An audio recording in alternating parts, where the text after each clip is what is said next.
What would your life look like if you actually played the long game? I know that today's world is very much about playing the short game, getting the likes, the engagement, the comments, getting that bit of money in the bank account by the end of the week so that we can do the things we want to do, right? But what if you've been doing that for a long time and it hasn't really given you the satisfaction you needed? Because if you really looked at the long game, you would probably think about decisions very differently.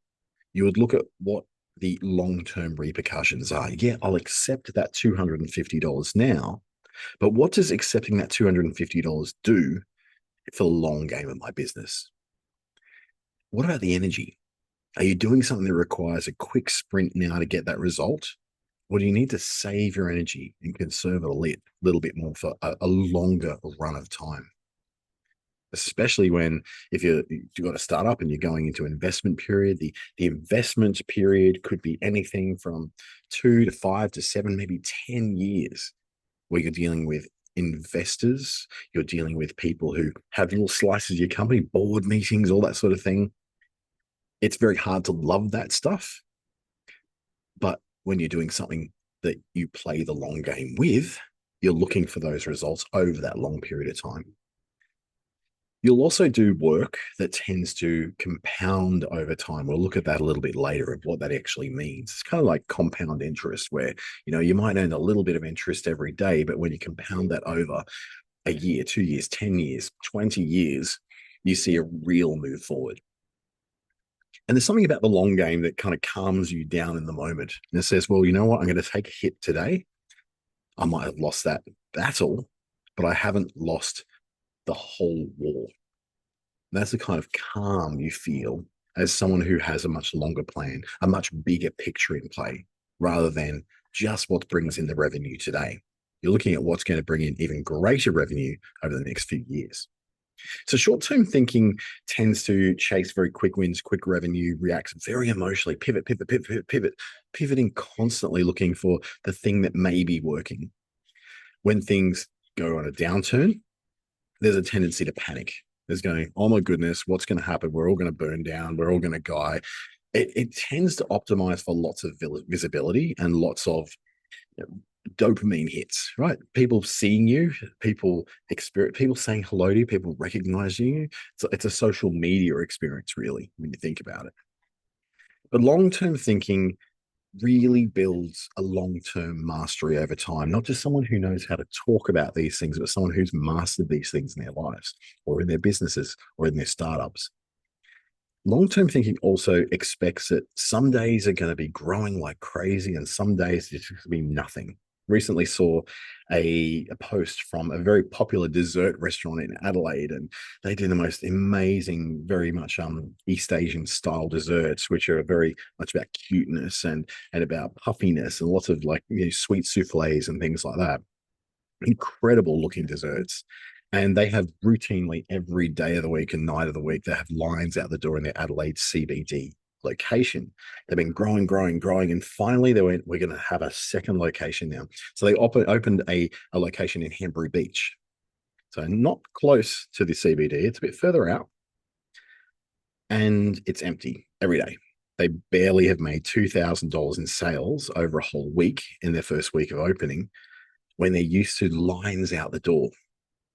So they can look at that up and down and go, oh my goodness, we made such a big mistake. But it took them years to build up a viral following to come to the city. Yet they somehow expected that this new location would instantly be a success after the first location took years to become a success. Long-term thinking doesn't just think in terms of this quarter, they think in terms of the next decade or the next quarter century, perhaps, looking at things that are going to keep returning value and being viable for a much longer term. Sometimes there's even generational. You're building something that your kids will be able to benefit from, your grandkids will be able to benefit from. I know, for instance, I'm working with a guy right now in Darwin who he's all about building something that he will never see succeed, but it'll be something which provides generational wealth for the next 2 to 3 generations down.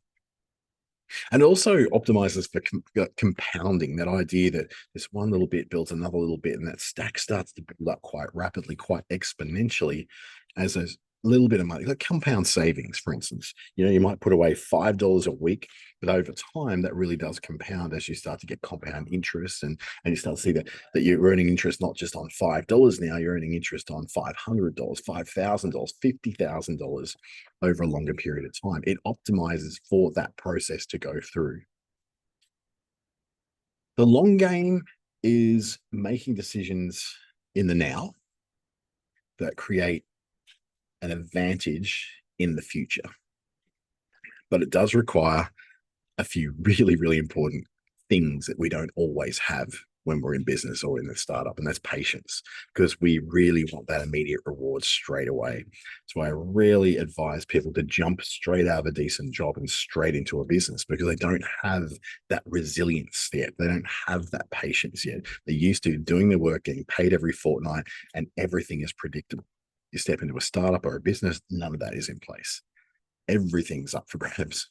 So to resist that urge for immediate reward takes a lot of patience and a lot of emotional discipline, that when everybody else is panicking, that you stay steady.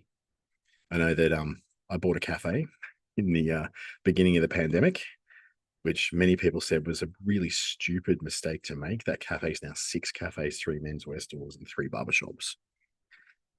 That took the desire for me not to have to make money from that place for at least 6 to 12 months.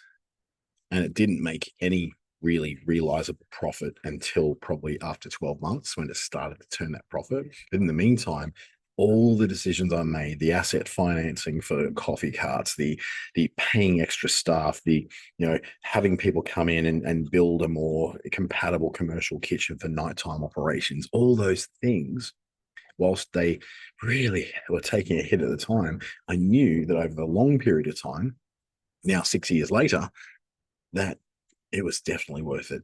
That compounding effect of those investments over time made it make sense. And having that emotional discipline at the time to not panic as the world is shutting down, and go, no, you've made the right decisions, you've got the right plan. It doesn't require people to be able to come into your dining room right now. Then you go, well, actually, things might be okay. But it also does seem to need like that special something, that little strategic foresight, the ability to be able to see things that often other people don't. They overlook that path because it's not the obvious path. They overlook that path because it's not what is normally considered to be the very safe, very defined path. And so that takes a little bit of divergent thinking, which means you have to be a little bit different sometimes. And whilst the accountant may say do this and the lawyer may say do that, sometimes the entrepreneur has to go, thank you for that input, but I need to do something else. And that's where things get really, really weird, because you're often going against some of the best advice you'll get in preparation for the long game. But well, funnily enough, if you explain the long game plans to those professionals, they usually go, okay, I think I see it now. And they'll help you formulate an even better strategy and plan to make that happen. So 2 philosophies in the long game are around optimizing for what's interesting. The other one's about thinking in waves. The first one, optimizing for interesting, has always been my North Star. By following what I'm genuinely interested and curious about, rather than what people say I should be interested in, I've built a career out of that. Now, it means that career is not linear. It's not get out of high school, go and study that thing, and then go and do that thing for the rest of your life. It doesn't work like that. You follow interests, because interests don't necessarily, the interests I had at 17 years old when I started at university is certainly not the interests I have now at 52 years old.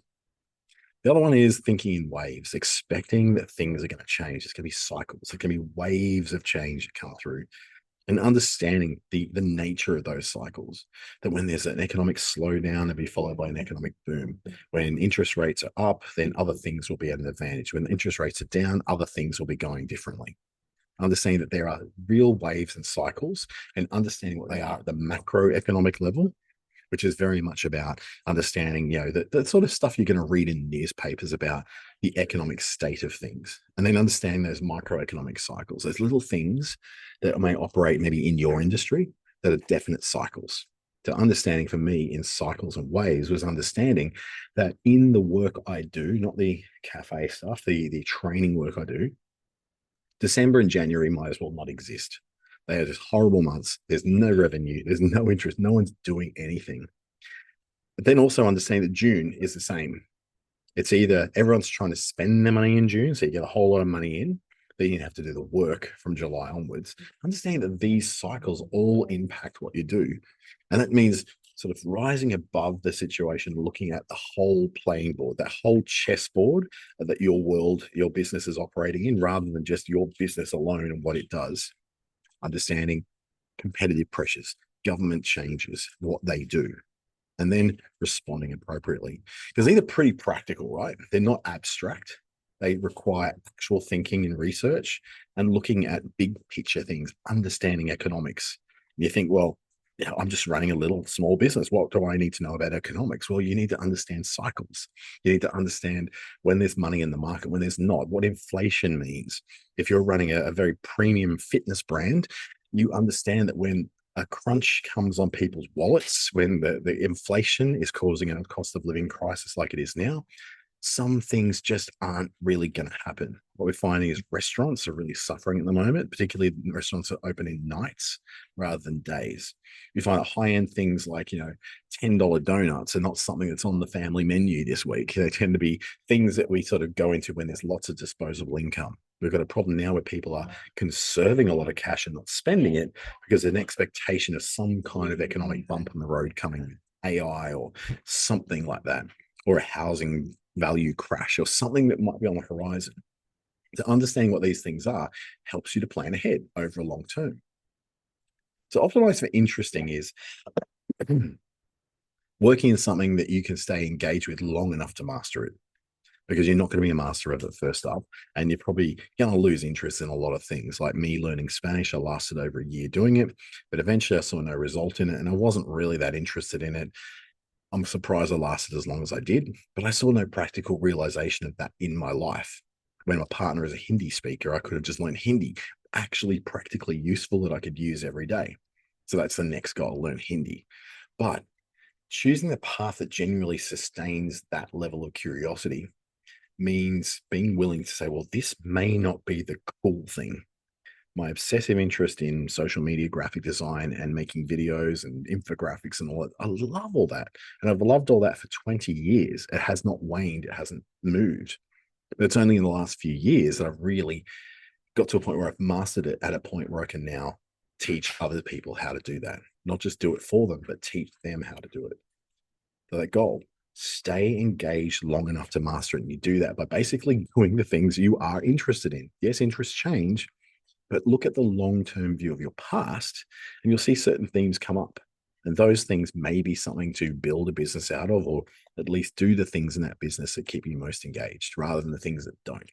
Because interest creates creation. When you're curious, life becomes a game.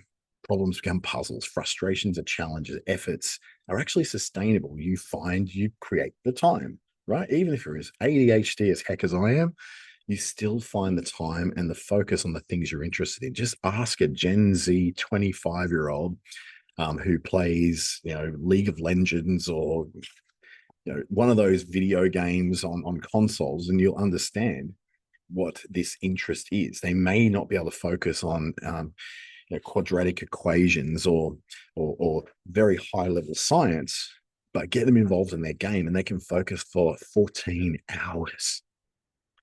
Something that they will naturally persist with, not something they have natural resilience around. They'll get knocked down, they'll get back up again. They keep coming back for more, even if it's hard. But it's also something they have deep understanding of and a level of excellence. You get very good at things over a long period of time. So that's what interest helps create. But it's also then understanding that you need to build from what you already know and understand. So that long-term compounding advantage we've mentioned before comes from solving problems you actually give a damn about. For instance, I'm not interested in building software for other people's businesses to be able to grow, because I'm more interested in building software for my own businesses to grow, right? So building in markets that you generally understand, working with small business owners is something I'm very used to. Working with startups, something I'm very used to.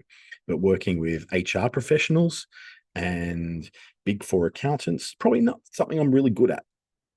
Investing in businesses you can analyze deeply. You have enough interest in it that you can go into those businesses and analyze them.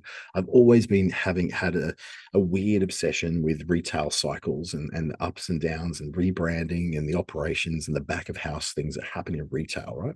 Used to love it. I worked for the Maya store back when I was at university, and that period of time, it was so much more interesting what was happening behind the walls, not what was happening within the store. The store is just a shop front, but behind the walls, you see the operations. Same as McDonald's, another place I worked at during university. That what happens back of house is infinitely more interesting and much more, fun to watch than looking at what's happening in the front of house, which is basically just plastic seating. When volatility feels like noise, you find that you get a lot of calm during those uncertain times when you know this stuff. And instead of being panicked when things come, you actually become very focused, become very confident, you have very decisive action. That's the big difference between this long-term and short-term thinking. But you need to be able to preserve your original motivation, right? You've got to remember why you started this whole thing and revisit what the core interest is and become aligned with what that original purpose was. Because if you're interested in it, these things happen. You just do. You do remember why you started. You do revisit the core interest. You do tend to stay aligned with what the purpose is. So while interest will fuel the endurance, endurance then fuels the mastery. And mastery is what compounds in knowledge that grows over a period of time. You become deeply knowledgeable in this thing you're interested in. So that's the interesting side. The other side is that waves, understanding that things change. Nothing stays at the peak forever. I know we seem to think in this country that housing values will always be super highly inflated. But at some point, everything will come crashing down. Governments change, positions change, global outlook changes, careers plateau, products decline, industry shift, all those things change, right? Long-term thinkers expect this. We look at these things, we go, I can see that we're probably due for some kind of cyclical change. What happens though, the short-term thinkers only look at the last couple of years and go, great, let's go hard. But they don't realize that at some point something will change. They don't plan for that because they're so surprised by those changes when they come. They go, but this was all working before. Why is it not working now? Because nothing stays at a peak forever. And understanding that and seeing those things coming over the horizon requires working in your business on two modes. You got your head down where you're really going hard on solving problems and doubling down on what's working and with your current opportunities, making sure you're taking advantage of every single one of them and making sure you're delivering with great excellence and with great, with a lot of skill. But then occasionally you need to look up. And that's where you look up to look for those new opportunities, new ideas, or where you need to build a future capability or invest in something that's going to work in the future when maybe the thing you're doing now stops working. Apple's got this problem with their iPhone. It represents something like 80% of their income. So a massive change coming down the pipe, which could be AI glasses or something like that, could upend their entire business. So they have to keep investing in new things all the time. Meta's done the same. They decided to invest in the metaverse, which didn't work out for them, but now they've got all in on AI, and that seems to be getting some results for them. And you look at those tech companies, they're very much about that. Yes, we're head down, 80% working on what we're doing, but 20% of our time is spent on innovation. Google is a perfect example of this. Ad revenue really fuels their company, but now AI is starting to fuel it. AI processing, their AI tools, Gemini, all the things that you can pay extra for. They've now currently got, a $300 a month AI plan that people are willingly paying for because they're getting so much value out of it. Same with OpenAI, Anthropic's Claude, Grok, even from Elon. They're all things that are allowing us to go, well, there's new ideas, new opportunities. I'll invest in those. But the long game requires you getting to go between both. You're doing the head down on the things that are working, but you're also head up and looking at the things that you need to be sure of in the future. The real skill is knowing when to shift, when you've got to make that shift. I've sort of put in 20% time into my day. So I'd spend 20% of my day learning new things, 80% of my day working on the things that make me the money. That means that 80/20 means that every day I've got built in an opportunity to learn. I block it out on my calendar. It's a big block right in the middle where I do my learning. Do a little bit at the beginning of the day, a big chunk in the middle of the day, and a bit at the end of the day. That way, I'm always making sure that when I do train people on new things, I have that information correct. Thinking ways really matters because of, well, simply, you get to anticipate the cycles before they come. You don't want to hit rough patches and not know how to navigate through them. You don't want to be constantly in a state of panic when an invoice doesn't get paid, or an investor decides not to invest, or whatever the thing is. You don't tend to over identify yourself with all those wins, or whether you win everything. When you anticipate the cycles, you get preparation before the decline hits. My own example is selling my digital marketing business back in 2022, actually. As the pandemic was coming to an end, I could see that the big bubble that we had of work, like massive amounts of work and really high revenue, was not going to last forever. It was coming to its end. I couldn't see it in our books, but I could see it in a wider industry. I saw it already starting to happen in the US. I'm like, I don't want to be caught with a massive staff and not know what to do with them when suddenly the work dries up. So I sold the business. I sold the business off to someone else. They absorbed all that risk. They didn't see that cycle coming to an end. I benefited by having a great payout. They got stuck with that whole problem. They had now a national footprint, and they're now actually out of business. So that what I anticipated they failed to, they were doubling down on this thing that was working like it would never end, but I could see the end coming. Now, there's just as likely would have happened that I got that wrong. The end might not have come. I still could be making money hand over fist, but I'm glad I got out what I did, given what happened. So when you bring all this together, what we've got to do is look at optimizing for what gets our interests and keeps our interest, because that gives us energy, right? It gives us the energy to wake up every morning and keep doing this thing. But then we've got to look up occasionally and think about these waves, these changes that keep coming in. Look up, and that gives us structure. That structure to maintain mental well-being, that maintain our physical well-being, maintain our retention of our staff, maybe retain the levels of energy we need to keep going. But together, they create that whole sustainable advantage. Good health, deep expertise in what you're doing, getting some actual money payoff from that really helps as well. But perhaps one of the things that really defines this is you have a sense of calm. People who can be calm in these emergency situations can go, well, it's just a cycle. It'll come, it'll go. We're fine. We're diversified. We'll not just survive this, we'll come through this really well. Oh, yeah, we'll have a reduction in revenue, but we're fine. That kind of calm, that kind of blessed assurance is not common in small businesses, because small businesses really do feel like they're living from paycheck to paycheck. So the long horizon advantage is that you get to be a person who does tolerate change and does tolerate rapid change and volatility that others just can't, right? But you also tend to not become super reactive. Something happens, quickly change, quickly pivot.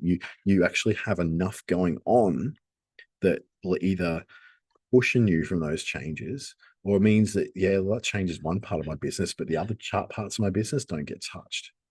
And it helps you to build things in your business that give you a compounding advantage later on down the track. Sometimes that's documenting your business processes. Sometimes it's having really solid financial plans in place where you have great cash flow and a bundle, a war chest of cash that you can lean on when things do get lean. That long game isn't dramatic, like the up and down of small business going crazy every time there's some kind of cyclical change, but it is very disciplined. And it is very calming. And over time, that discipline becomes this superpower. It becomes this block of concrete that you can build all the new things on without fear of the whole thing falling down like a house of cards. So to playing the long game, choose the things that genuinely interest you, the things that really capture your interest. Then plan the next wave before you need it. So plan for those changes to come. And the best way of doing that is learning economics, learning financial literacy, learning what your market does, learn about your competitors, learn new technologies, and then stay with it. There is sometimes you need to shut things down or get rid of them, but basically for the main line of it, patience is the right strategy. Don't be spectacular, be consistent. I often say the best time to plant a tree was 50 years ago, but the second best time to plant a tree is today. So in your case, yeah, sure, it might have been really good if you started this in the pandemic when there's lots of money to be made on these kind of things that you're doing, if that's what you're doing. But you can start on this stuff now, because every step you take now is something that creates a long-term piece of value over the next 12, 18, 24, 36 months, 5, 10 years even. So if you want to continue that journey, I've got an online guide there ready for you at that address that's showing on the screen right now. Or you can use that particular QR code, which will take you through to it. It's a big interactive guide. You can answer questions and download it all. So you've actually got your plan to move forward with to play that long game. It also gives you a few of the references to the stuff I've been talking about. So if there's anything that didn't make sense, that online guide is ready for you.